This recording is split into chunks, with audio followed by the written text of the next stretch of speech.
पीछे जो आप होटल देख रहे हैं ये अतिथि होटल है। दोस्तों मैं आपको बता दूं कि यहाँ पे बड़ी संख्या में अमाउंट छापा पड़ने पे पकड़ाया है, जो कि लगभग 10 लाख से लगभग 1 करोड़ का अमाउंट बताया जा रहा है। तो देख सकते हैं हमारे साथ बलराम जी जुड़े हैं, इनसे बातें करेंगे। क्या कुछ खबर है जानने की कोशिश करेंगे। क्या लग रहा है सर, यहाँ पे जो पहले ये होटल था लेकिन वर्तमान में ये कार्यालय बना हुआ है एलजेपी प्रत्याशी अरुण जी का, और उनके कार्यालय में लगभग 1 करोड़ तक की जो अमाउंट पकड़ाता है। और कुछ ही घंटों पहले छापा पड़ने से कुछ ही घंटों पहले ऋतुराज सिन्हा जो कि राजनेता है भाजपा का और देश का बड़े बिजनेसमैन में गिनती आते हैं, उनकी कंपनियां लगभग अरबों में कारोबार करते हैं, और उनके आने के कुछ ही मिनट बाद छापा पड़ती है गुप्त सूचना के आधार पर, और यहाँ पे बड़ी संख्या में अमाउंट पकड़ाता है। कहीं ना कहीं बिहार चुनाव भी नजदीक है, महज 6 नवंबर को चुनाव होने वाली है। क्या कुछ देखते हैं इसको, क्या कुछ इस पे कहना चाहते हैं। देखिए, सबसे पहले तो मैं हमारा चैनल चलता है परचम बिहार और ये है पब्लिक जागरण के माध्यम से ये जो हम लोग वीडियो शूट कर रहे हैं। और हम पहले स्टार्ट करेंगे एक स्लोगन से। स्लोगन ये है कि आइए ना हमरा बिहार में एक एक वोटवा खरीदवा देंगे नोटों के हुंकार में। एक एक वोटवा खरीदवा देंगे, एक एक वोट नोट के दम पर यहाँ पे खरीदा जाता है। अच्छा अच्छा। और आज से पहले ऐसी घटनाएं हम लोगों ने ना तो कभी देखा था नहीं सुना था। और ये अफवाहें नहीं है। पहले आप ये फोटो में आप जो देख रहे हैं ये मोटे मोटे नोटों का जो 500 का ये जो गड्डी दिख रहा है बंडल, ये गड्डी महज 2-4 बंडल फोटो में जरूर दिख रहा है, लेकिन गुप्त सूचना के आधार पर ये किया गया है। इससे पहले सूचना मिलने से पहले कितना मतलब पैसा जो है वो बांट दिया गया है। और ये तब होता है जब बीजेपी का एक बहुत ही बड़े नेता है ऋतुराज सिन्हा, उसका जैसे ही आगमन इस होटल अतिथि में होता है। मैं एक बार पहले आपको साफ साफ बता देना चाहता हूँ कि ये होटल अतिथि जरूर है, लेकिन ये होटल कब है पता है? ये लगन मुहूर्त के समय में होटल बन जाता है, और चुनाव के समय में ये अभी लोजपा का ये कार्यालय बन चुका है, जिसका कार्यालय का संचालक कौन है? लोजपा का भी बख्तियारपुर से प्रत्याशी है अरुण कुमार शाह है। और ये जो है ऋतुराज सिन्हा के साथ ये रंजिश करके ये हमारी भोली भाली बख्तियारपुर के जनता को उसके भोलेपन का फायदा उठाकर कहीं ना कहीं नोट के दम पर ये जो है एक एक वोट खरीदने का प्रयास कर रहा है। लेकिन इन बेशर्मों को ऋतुराज सिन्हा अरुण कुमार शाह को पता नहीं है कि हमारी बख्तियारपुर की जनता भोली भाली जरूर है, लेकिन इतना भी भोली नहीं कि आप जो कहिएगा वो उसका भोलेपन का फायदा उठा लीजिएगा। वो स्वाभिमानी है और अपने स्वाभिमान को बचाने के लिए आप 10 लाख का 1 करोड़ क्या उसको 1 अरब भी दे दीजिएगा ना, तो वोटवा वही देगा जहां उसका अपना स्वाभिमान बताता है। और इस बार जो है बख्तियारपुर में ये घटना पहली बार देखने के लिए मिला है, और ये तभी होता जब ऋतुराज सिन्हा का ही होता। हमको ये पता नहीं चलता है कि प्रत्याशी अरुण कुमार शाह है कि ऋतुराज सिन्हा है। ऋतुराज सिन्हा आता है इस होटल में मीटिंग करता है, मीटिंग के दौरान जो है अपना बैग में भरा हुआ नोट लेकर आता है। हालांकि ये पुष्टि हम लोग पूरी तरीके से नहीं कर सकते हैं, लेकिन लोगों का ऐसा कहना है, यहाँ के आम जनता से भी हमने जानने का प्रयास किया, और प्रशासन भी जो है ये बात को कबूल किया है कि एक मोटी रकम पकड़ाया है। लेकिन ये रकम तब पकड़ाया जब 90% खेला जो था वो खेला हो गया। उसके बाद 10 लाख और 36,000 रुपए की अमाउंट जो है अभी पुलिस के जब्त में है। तभी तो आज हमारा बिहार बद हालत में है, चूंकि राजनेताओं ने क्या करता है कि नोट पे वोट ले लेता है और जीतकर 5 साल के लिए गायब हो जाता है। क्या लगता है आपको कि नोटवा के दम पर वोटवा खरीद लेगा ऋतुराज सिन्हा? क्या नरेंद्र मोदी भी खुद यहाँ पे आएगा ना, अमित शाह भी आ जाएगा ना? और वो 1 करोड़ क्या यहाँ पे बिहार में सुनने में आया कि वो 1 करोड़ रुपया लेकर फिलहाल आया था।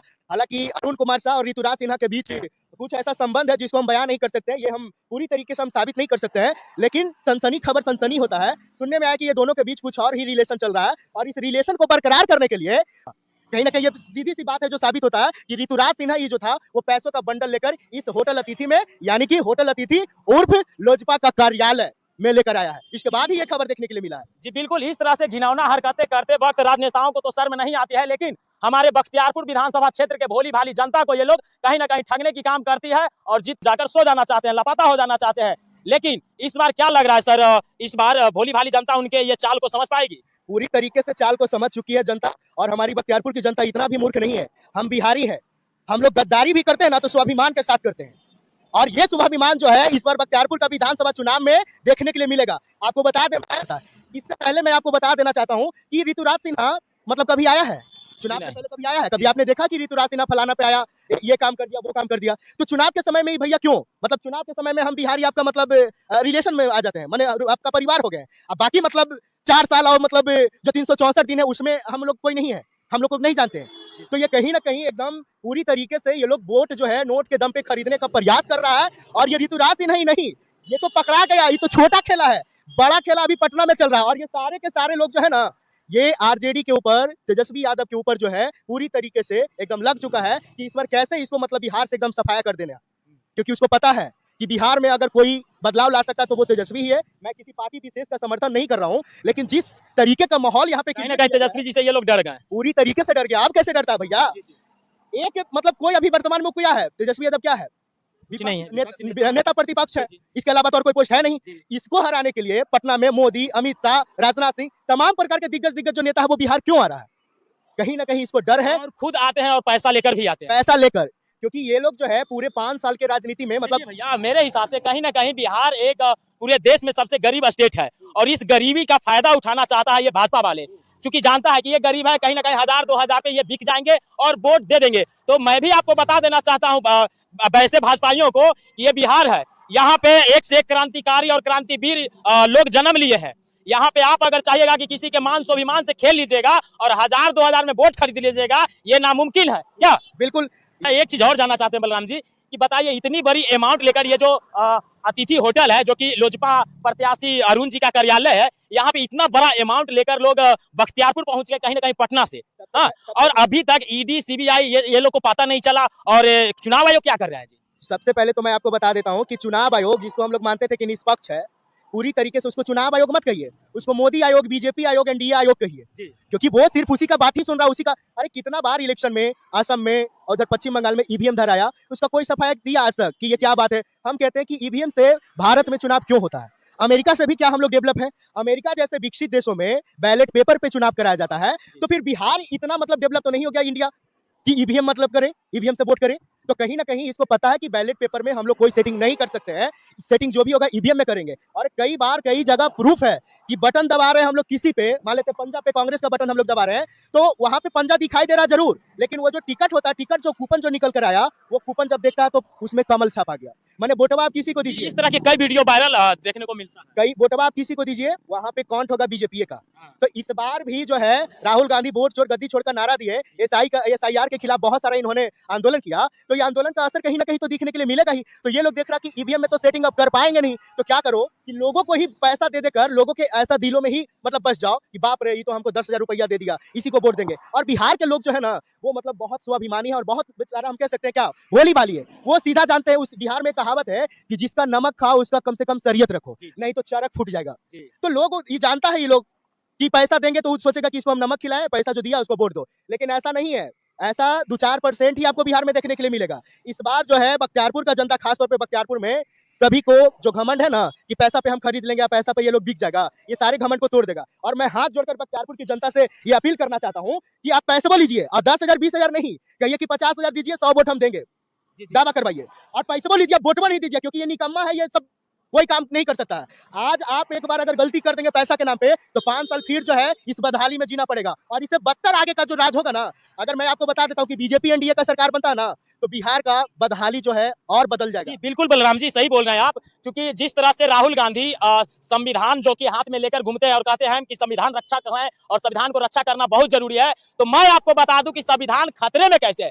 देखिए ये प्रूफ है, अतिथि होटल जो है यहाँ पे देखिए संविधान को मजाक उड़ाया गया। संविधान को अगर मानते भाजपा तो इस तरह से नोट पे वोट खरीदने की कोशिश और प्रयास नहीं करते क्या? तो कहीं ना कहीं ये लोग संविधान को खत्म करने की ये साजिश है। जब नोट से वोट खरीदने की ये लोग कोशिश कर रहे हैं तो ये तो साफ साफ है कि संविधान का ये पालन नहीं कर रहे हैं। तो संविधान का खत्म करने का जो ये कोशिश कर रहा है, साजिश कर रहा है, ये बिहार है। बिहार की जनता समझ रहे हैं और जाग चुका है बिहार की जनता। इस बार नोट पे वोट देने की प्रयास ये लोग नहीं करेंगे और मैं तमाम बिहारियों से कहना चाहता हूं कि इस बार नोट पे वोट नहीं देना है। जिस तरह से भाजपा नेता करोड़ों में आते हैं और सोचते हैं कि नोट पे वोट लेकर जीत जाएंगे, तो इस बार पूरे बिहार के युवा, क्या बच्चे क्या बुजुर्ग, सभी ने ठाना है कि इस बार रोजी रोजगार की जैसी मुद्दा जो करेंगे उन्हीं को लाना है। क्या जी? अरे नोटो लेना है, वोटो नहीं देना। वोट आप हम ये नहीं करके आरजेडी को दे दीजिए, कांग्रेस को। आपका स्वाभिमान क्या कहता है? कौन आपको लगता है कि एकदम हृदय पे हाथ रखकर एक बार अपने बीवी और बच्चे को हालात को देखकर, अपने बूढ़े माँ बाप के हालातों को देखकर एक बार आप अपने दिल पे हाथ रखकर कसम खाकर देखिए और सोचिए कि क्या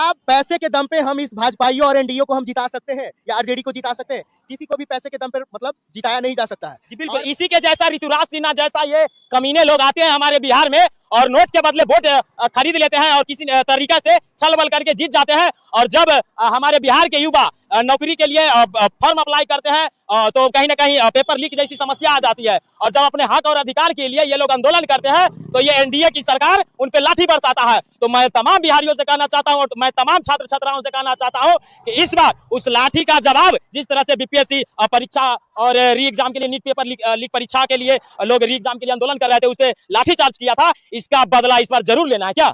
लोग ऑफिसर बन रहा है, बीपीएससी का तैयारी कर रहा है, यूपीएससी का तैयारी कर रहा है, ऑफिसर बनेगा, आगे चलकर भविष्य में डीएम एसडीएम होगा, किसी जिले को संभालेगा, किसी प्रखंड को संभालेगा। और उसके ऊपर ये जो अनपढ़ गवार और जाहिल जो प्रशासन के लोग हैं, और ये प्रशासन का गलती नहीं, नेता लोग प्रशासन का मजबूरी है, क्योंकि हम जिसके क्षेत्र में रहकर काम कर रहे हैं, जिसके अधीन काम कर रहे हैं, उसके ऑर्डरों को पालन करना हमारी बिल्कुल बलराम जी, जिस तरह से चुनाव आयोग जब भाजपा के अधीन काम कर रहे हैं तो ये नॉर्मल ये थाना प्रभारी क्या कर सकते हैं क्या? सही बात है। और मैं आपको बता देना चाहता हूं, जैसा कि आपने कह रहा था कि देश खतरे में, संविधान खतरे में, मैं बताना चाहता हूं, कह रहा था कि हिंदू खतरे में। मैं कहना चाहता हूं कि देश का प्रधानमंत्री कौन है? हिंदू। गृह मंत्री कौन है? हिंदू। रक्षा मंत्री कौन है? हिंदू। सीएम बिहार का कौन है? हिंदू। इसके बावजूद भी कह रहा कि हिंदू जो है वो खतरे में है। अरे भैया, तो तुमसे तो अच्छा बाबर और अकबर और ये मुगल बादशाह जो भी था, अंग्रेज था, वो था कम से कम अच्छा था। कम से कम वो नहीं कोसता था कि हम खतरे में, हिंदू खतरे में, मुसलमान खतरे में। तो देश का सारे अधिकारी से लेके सारे मंत्री हिंदू है और फिर भी कह रहा कि हिंदू खतरे में। तो और ये हिंदू नहीं मानता है। ये अरुण कुमार शाह है ना, दलित से आता है। मैं आपको बता देना चाहता हूं कि बीजेपी के लोग, यही बीजेपी के लोग हैं, चिराग पासवान, जीतन राम मांझी, जो मंदिर में जाता था ना, उसको मंदिर से निकलने के बाद उस मंदिर को धुलाया जाता था, गंगा जल छिड़का जाता था। क्यों पता है? क्योंकि कहता था कि ये लोग शूद्र है, ये लोग छोटे जाति है, छुआ गया। जीतन राम मांझी को कहता था कि चूहा खाता है, मुसहर जाति का है, छुआ गया मंदिर, अपवित्र हो गया, उसको पवित्र। तो फिर हिंदू किस बात का है भैया? हिंदू सिर्फ वोट देने, मतलब वोट के समय मेरे हिसाब से तो वो लोग कहीं ना कहीं वो लोग दलित भी नहीं है। हिंदू तो बात की बात है, सही बात है। क्योंकि बलराम जी, जिस तरह से भाजपा पे आरोप लगता है कि भाजपा संविधान खत्म करने की कोशिश कर रहा है, उनका जो साजिश है वो संविधान खत्म करने का ये मुख्य लक्ष्य है, तो बिल्कुल जायज है। क्योंकि देख सकते हैं आप, दलित समाज से आते हैं चिराग पासवान जी, जीतन राम मांझी जी और बिहार के बुजुर्ग सीएम नीतीश जी भी। अब बताइए, मैं इसलिए बोल रहा हूं कि ये संविधान खत्म करने की चाल है भाजपा का, क्योंकि जब हमारे देश के सुप्रीम कोर्ट चीफ जस्टिस पे जूता फेंका गया, जूता फेंकने का, मारने का प्रयास किया गया गवई साहब पर, तो एक भी बिहार हो या भारत का दलित नेता आवाज उठाया जी? सिर्फ वोट लेने के लिए वो दलित समाज का नेता है? बताइए। वो लोग वो जो गवई साहब थे, वो बीजेपी एनडीए का विरोध कर रहे थे, उनके गलती को पकड़ रहे थे, न्याय को मतलब सही, जो मतलब हम कह सकते हैं न्यायालय को सही मार्ग दिखा रहे थे, यहाँ पे अन्याय हो रहा है, न्याय कीजिए। तो वो लोग जानता है कि ये तो हमारे लिए मतलब खतरा है, डेंजरस है, तो अपने खतरे को क्यों सपोर्ट करेगा? और जो मतलब अच्छा आदमी था उनको सपोर्ट किया भी, हम लोग भी उनको दिल से सैल्यूट करता हूं। और जब तक ये जान रहेगा तब तक उनको सपोर्ट करूंगा, क्योंकि हम लोग न्याय की लड़ाई लड़ रहे हैं। और बात केवल बिहार का और बख्तियारपुर का नहीं, बल्कि पूरे भारत की हम बात कर रहे हैं। पूरे देश की गरिमा की बात है कि एक सुप्रीम कोर्ट के न्यायाधीश के ऊपर इस तरीके का रवैया अपनाया जाता है, तो इससे जाहिल और क्या हो सकता है? ये बीजेपी एनडीए वाले तो साबित कर दिया कि हम जाहिल है, हमारे अंदर कोई समझदारी की बात नहीं है, शिक्षा की कोई बात नहीं है। बिल्कुल, जो भी दलित समाज से आते हैं, एससी एसटी ओबीसी समाज से जो भी आते हैं, और चिराग पासवान जैसे मनुवादी और जीतन राम मांझी जैसे मनुवादी लोगों को वोट करता है दलित के नाम पर, मैं उन सभी को कह देना चाहता हूं कि बताइए, जब एक मनुवादियों के द्वारा चीफ जस्टिस गवई साहब पर जूता फेंका गया तो ये लोग क्यों मौन थे? याद है ना वो दिन जी, कि जब चिराग पासवान जी का पिताजी रामविलास पासवान जी जब संसद भवन विधानसभा में रहते थे, तो जिस तरह से मनुवादियों के सीना पे अपने पैर के जूता रख के रगड़ के बोलते थे, आज औकात है चिराग पासवान का, आज औकात है जीतन राम मांझी का, है वो रगड़ सकता है? अभी नहीं ऐसा हो सकता है। और